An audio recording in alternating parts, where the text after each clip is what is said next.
ఒక పని ఎక్కడా లేనంత ఊపుగా ఉత్సాహంగా చేసేసి పబ్లిసిటీ పీక్స్కి తీసుకెళ్ళిపోయిన తర్వాత అంతలోనే ఆలోచనలో పడిపోవడము, ఏంటి ఇదంతా కరెక్ట్గా లేదా అని పునరాలోచన చేయడం అనేది దేనికి సంకేతం?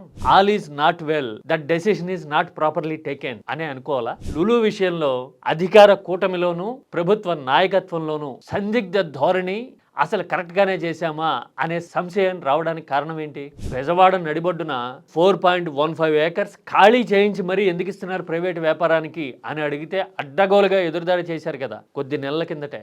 ఇంతలోనే మూడు ఎందుకు మారింది? ఈ క్వశ్చన్కి సమాధానం తెలిస్తే గనక అసలు ప్రభుత్వ వ్యవహార సరళి ఎలా ఉందో, చేస్తున్న పబ్లిసిటీకి క్షేత్రస్థాయి వాస్తవాలకి మధ్య ఎంత గ్యాప్ ఉందో మనకి క్లియర్ కట్గా అర్థమవుతుంది. ఇదేమి ఆరోపణ ఏమి కాదు, ప్రభుత్వం స్వయంగా చేసుకున్న నిరూపణ. ఇలా ఉంది గందరగోళం మాలో అని వాళ్ళలో వాళ్ళే చెప్పుకున్నారు కదా. ఎందుకు వచ్చింది ఇలాంటి సిచ్యువేషన్?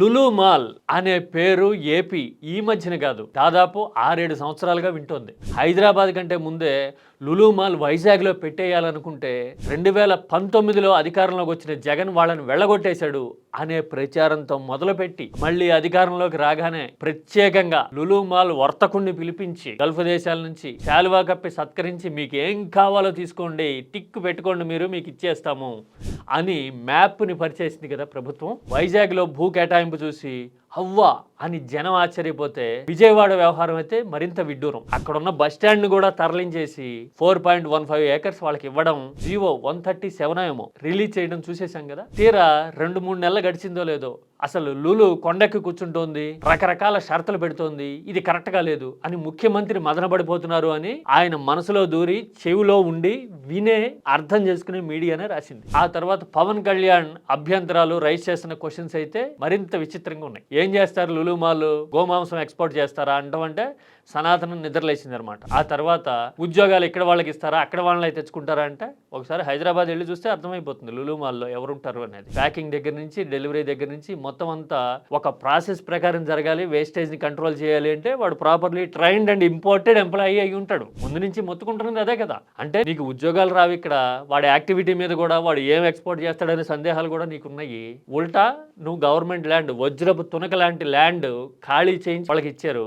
వాళ్ళు ఏం చేస్తారు అంటే మన జేబులతో వ్యాపారం చేస్తాడు.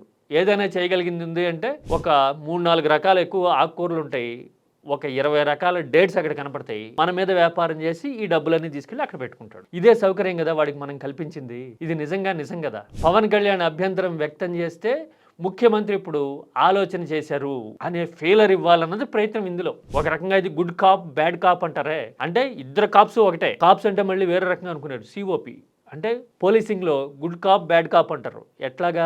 ఒక పోలీస్ ఏమో స్ట్రిక్ట్ గా ఉన్నట్టు నిజాలు రాబట్టడానికి ఎంత దూరమైనా వెళ్ళేటట్టు కనపడితే, ఇంకొకడు మాత్రం ఆ విక్టిమ్ ప్లేస్ లోనో ప్రిజనర్ వైపు నుంచి ఆలోచిస్తున్నట్టుగా నటిస్తూ ఫలితాన్ని రాబట్టుకునే అటెంప్ట్ అనమాట గుడ్ కాప్ బ్యాడ్ కాప్ అంటే. ఇప్పుడు గవర్నెన్స్ లో కూడా పవన్ కళ్యాణ్ చంద్రబాబు ఇలాంటి టాక్టిక్సే ప్రయోగిస్తున్నారు అని అనుకోవచ్చు గాక, ఓకే, అది రాజకీయంగా ఆలోచించేవాళ్ళు అలా అనుకోండి. కానీ అసలు వాస్తవం ఏంటి ఇందులో అంటే, డెసిషన్స్ తీసుకునేటప్పుడు క్షుణ్ణంగా కూలంకషంగా పబ్లిక్ పర్స్పెక్టివ్ నుంచి, రాష్ట్ర ప్రయోజనాల నుంచి ఆలోచించడం కంటే కూడా మేము ఏదో చేసేసాము, అసలు మేము పెట్టుబడులు తెచ్చేసాము, రూపురేఖలు మార్చేసాము, పెద్ద బ్రాండ్స్ ఇక్కడ వచ్చేసాయి అని చెప్పుకోవాలని, పబ్లిసిటీ చేసుకోవాలన్న తాపత్రయమే ఎక్కువగా ఉంది అని చెప్పడానికి లులు ఒక లేటెస్ట్ ఎగ్జాంపుల్. మీరే పర్మిషన్లు ఇచ్చి ఆగమేఘాల మీద జీవోలు ఇచ్చి అప్పుడే ఆ ఆలోచన కాస్త పునరాలోచనగా మారుతోంది, అసలు కరెక్టే చేస్తున్నామా అని మీరే అనుకుంటున్నారంటే ప్రత్యేకంగా ఎవరో తప్పు పట్టాల్సిన పని లేదు కదా. ఆల్ ఈజ్ నాట్ వెల్ అని మీరే ఒప్పుకుంటున్నట్టు కదా. ఇలాంటి అనుభవాలు ఎదురైన తర్వాత అయినా